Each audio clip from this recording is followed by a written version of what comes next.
Shalom, saudaraku yang terkasih dalam nama Tuhan kita Yesus Kristus. Kiranya kasih Tuhan dan damai sejahtera akan memberkati kita semua. Nah, saudaraku, saat ini saya akan bagikan renungan singkat tentang hati-hati dengan pujian dari orang lain. Dan apa yang membuat orang lain memuji kita, mengapa kita harus berhati-hati. Karena itu saudara, jangan lupa klik tombol subscribe yang ada di samping kanan dan bagikan ke teman-teman lain supaya kita semua berhati-hati dalam menyikapi pujian dari orang lain. Nah saudara, apa yang membuat orang lain itu memuji kita? Mungkin karena prestasi kita, apa yang kita miliki tentang diri kita, dan juga mungkin karena kita baik menurut orang lain. Mungkin karena kita melakukan kebaikan terhadap orang lain, sehingga orang lain itu memuji kita.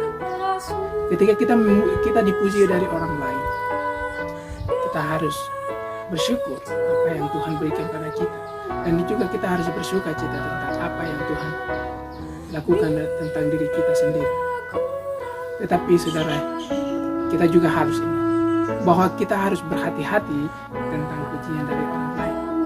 Mengapa kita harus berhati-hati terhadap pujian dari orang lain? Karena pujian itu membuat diri kita sombong. Pujian itu muncul ketika kita dipuji dari orang lain. Dan kesombongan itu adalah ciri khas atau sifat orang-orang fasik. Kesombongan adalah menghargai diri sendiri secara berlebihan dan juga tidak mengandalkan Tuhan. Pujian itu membuat diri kita itu sombong, dan kesombongan itu yang membuat kita menggantikan posisi Tuhan. Saudara, kesombongan pertama kali muncul sejak iblis ingin menggantikan posisi Tuhan. Iblis menganggap dirinya kuat, menganggap dirinya hebat, menganggap dirinya bisa segalanya. Iblis itu adalah malaikat yang diciptakan oleh Allah sendiri untuk melayani Dia, untuk memuliakan namanya. Tetapi apa yang dia lakukan? Dia menganggap diri hebat. Dia pintar dalam bermain musik.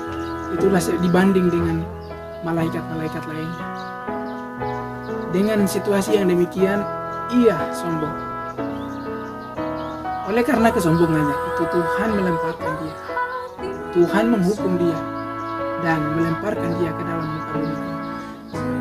Karena itu sifat kesombongan adalah pemberontakan terhadap Allah. Sifat kesombongan adalah dosa terhadap Allah.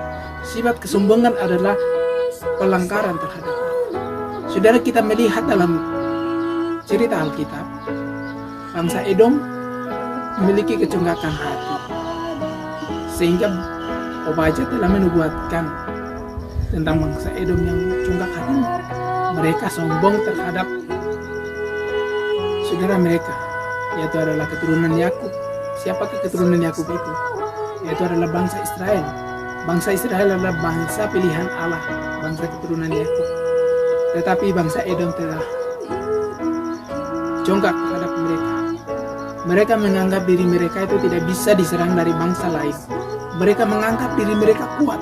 Mereka menganggap diri mereka raksasa. Mereka menganggap diri mereka itu kuat dalam segala hal. Karena itu mereka sombong. Mereka congkak hati terhadap saudara-saudara mereka. Itulah sebabnya Obadya telah menubuatkannya untuk kehancuran bangsa Edom. Karena itu saudaraku, janganlah kita sombong karena pujian dari orang lain, tetapi memiliki sikap hati yang rendah. Ketika kita dipuji dari orang lain, terutama yang harus kita lakukan adalah kita memandang Tuhan seperti Tuhan Yesus. Tuhan ketika ia disembah, ia tetap merendahkan diri sebagai manusia, tetapi sebagai Tuhan, ia yang layak disembah,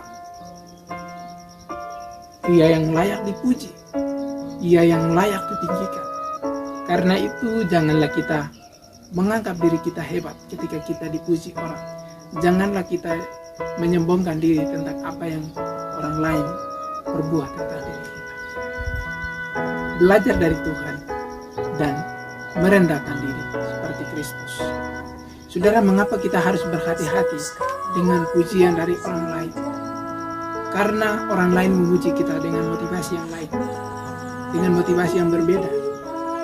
Mungkin orang lain itu baik di depan kita, mereka memuji-muji kita, tetapi kita tidak tahu apa yang ada dalam pikirannya. Kita tidak tahu apa yang ada dalam benaknya. Kita tidak tahu apa yang direncanakannya.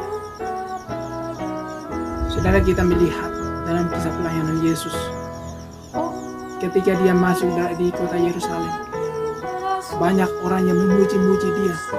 Banyak orang yang bersorak-sorai sambil berkata, Hosana, Hosana, terpujilah anak Daud, dia yang datang atas nama Allah. Tetapi ketika Yesus di hadapan Pilatus, mereka juga yang berteriak-teriak, salibkan dia, salibkan dia.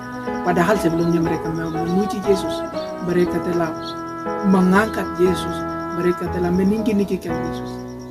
Tetapi mereka juga yang berteriak untuk menyalibkan Yesus.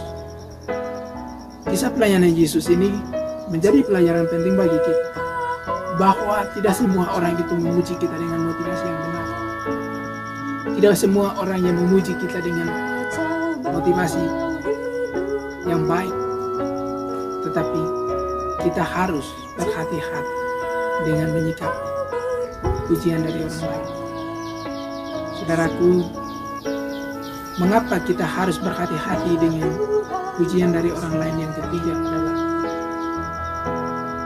ketika kita dipuji, kita merendahkan orang lain.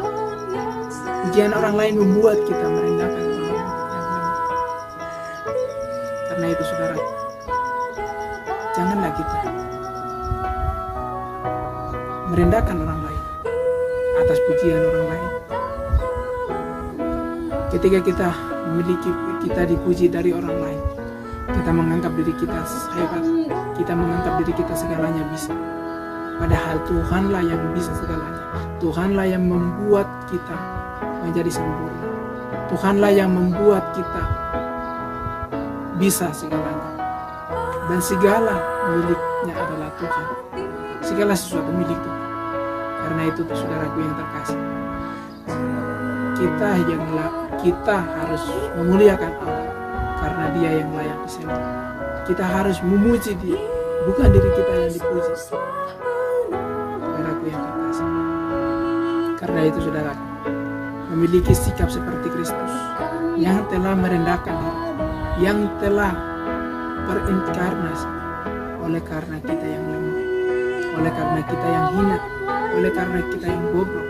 Dia mau mengangkat kita, Dia mau menyelamatkan kita, Dia mau menghidupkan kita dari kematian kita. Karena itu, pandanglah Tuhan ketika kita dipuji orang lain. Kita mengembalikan semua kehormatan dan kemuliaan hanya pada Kristus Yesus. Kiranya kasih Tuhan dan damai sejahtera akan memberkati kita semua dimanapun kita berada. Jangan lupa like, komen, dan subscribe. Tuhan memberkati. Amin.